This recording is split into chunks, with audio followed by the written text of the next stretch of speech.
a structured, unbending, unyielding system. A method to the madness, albeit somewhat irrational.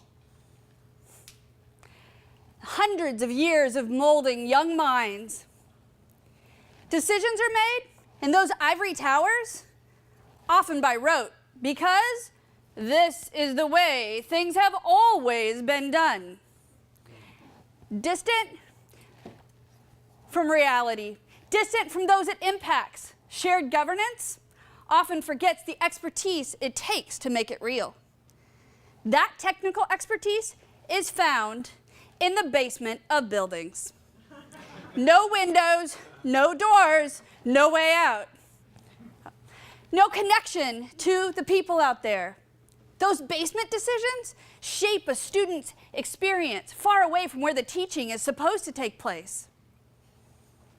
Flashes of inspiration like moonbeams hit the desk, spurred on ideas to change the world. Spurred on, but oh, if only, brilliant ideas drowned out by the fires of daily life. Forces at work that work against innovation. Time is the enemy. Back-to-back meetings, pressures from all sides, efficiencies and costs become the motivating factors. And the maintenance of the status quo prevents from forward movement. Say yes to the demands of administration, and then hear no for your request over and over again. I need you to upgrade the infrastructure. Yes, we can do that. Can I have more money? No. I need you to have longer service hours. Yes, we can do that. Can I have more personnel? No. I need you to start 10 more major projects. Yes, we can do that. Can I have more time? No. Marshmallow-like qualities as we mold into what we should be. Malleable, but solid most of the time. They call it flexibility. We call it frustrating.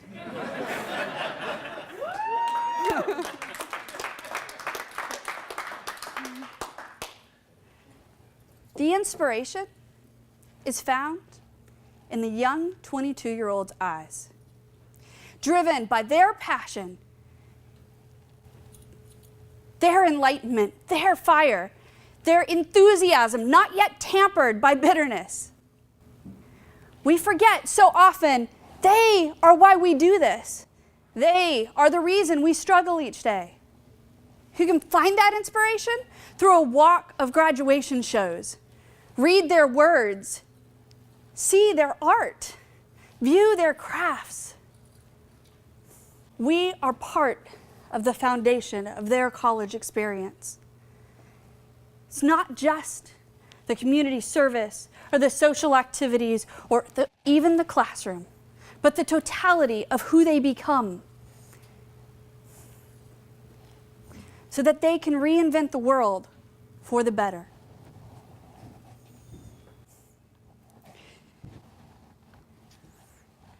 So, in the spirit of trying to reinvent today, I tried to reinvent a little bit of our keynote speech.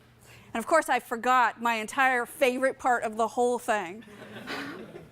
So I'm going to do that just because I really like that part. This is very hard to do.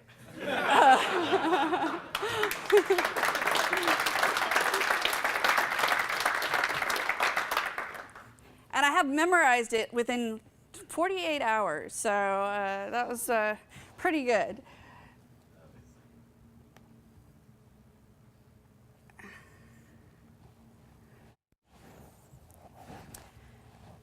Maybe, just maybe, one of these kids can change the world if we give them just the right digital tools.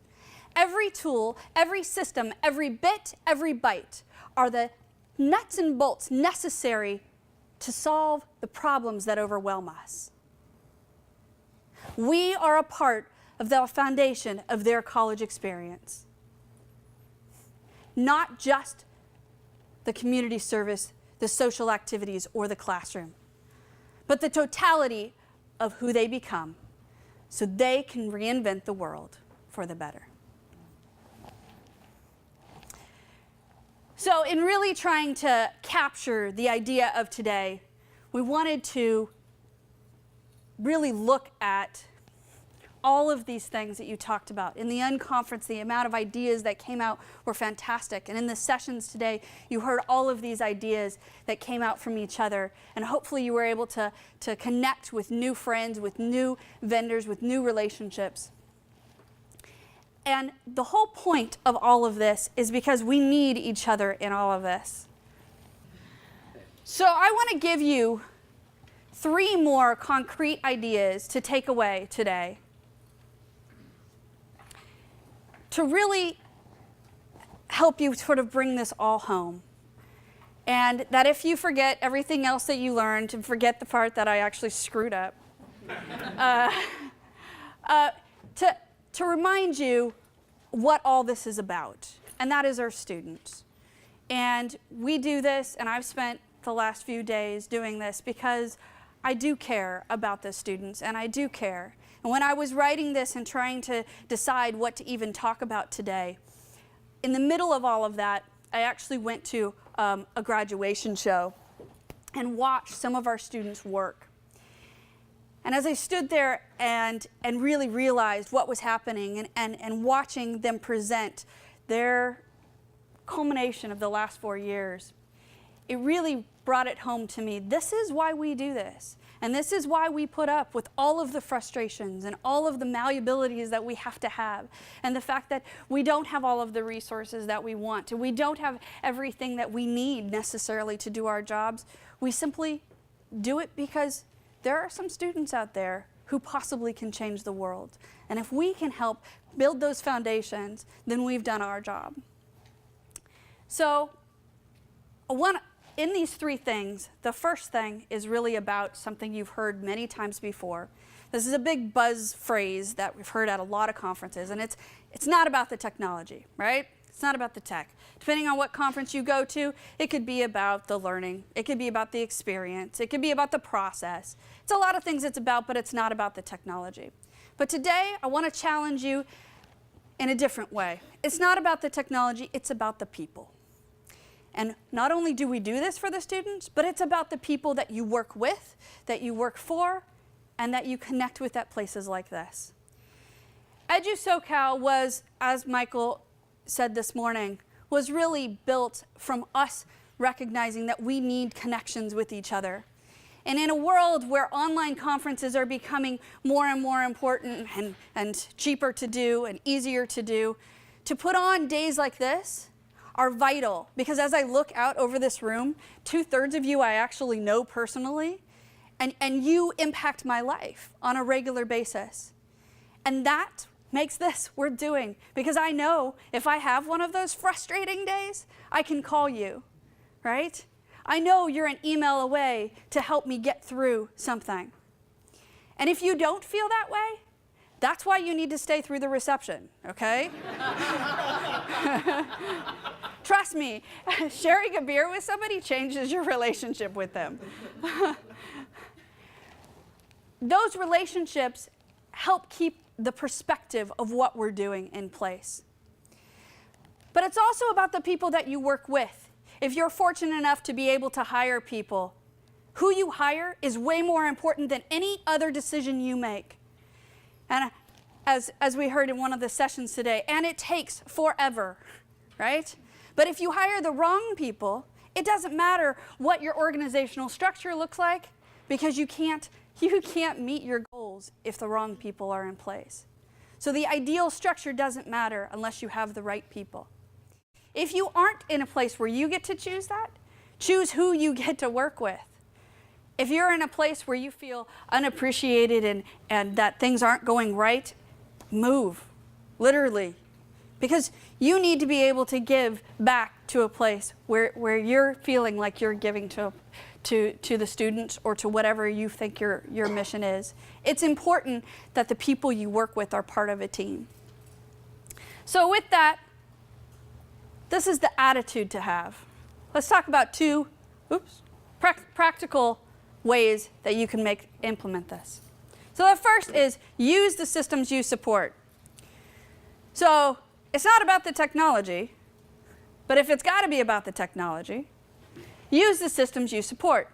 How often do we actually bring up systems and we actually never use them? We may create some great FAQs, some tutorials, maybe even do a fancy video now and then. We offer workshops that nobody comes to, right? But do we actually use those systems? Are we using our learning management system? When was the last time you registered for a class like a student? When was the last time you actually went through the same grading process that a faculty member goes through? It's really important that we connect with the way that our end users use the system, because if not, if they're not good enough for us, why are we giving them to them? Have you ever been in a meeting where you're talking about, hey, this system they put up 3 years, 5 years, 10 years ago, God, I can't believe they did it this way. Who would have come up with these structures? Why did they connect these systems like this? This doesn't make any sense. Guess what? Somebody in 3 to 5 to 10 years is going to do the same thing for the systems you're doing. It's not about the tech, but if you got to put the tech up, make sure that you're actually making it worthwhile. If you ask one of your system administrators what his job is, does he say that he supports blank system? Or does he say that he supports the people that use that system? Even if he's not on direct help desk calls, he still supports those people. And if we're not creating that kind of culture, then we're missing what we're actually doing. So the last thought